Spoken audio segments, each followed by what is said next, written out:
বাবা চলে আসো, তোমার খাওয়া রেডি। আজকে নিরামিষ, জন্মাষ্টমী বলে তোমার জন্মদিনে আয়োজন এগুলো। বসে পড়ো। এত কিছু আয়োজন করেছো, বাহ বাহ। কি কি করেছো একটু বলো।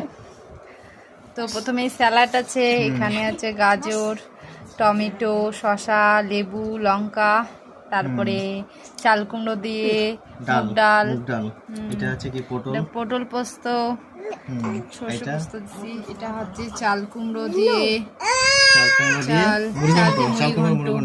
নিরামিষ সব। এটা হচ্ছে করলা ভাজা, তিতা করলা না, উচ্ছে ফ্রেঞ্চ ফ্রাই।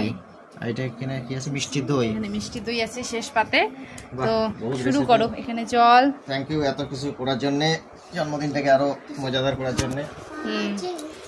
তো এখন খেয়ে দেখো, বলো কেমন হয়েছে। তো ফ্রেন্ডস, এখন খাওয়া দাওয়া শুরু। আমার বউ নিজের হাতে সব রান্না করেছে, তো খেয়ে দেখি কেমন হয়েছে।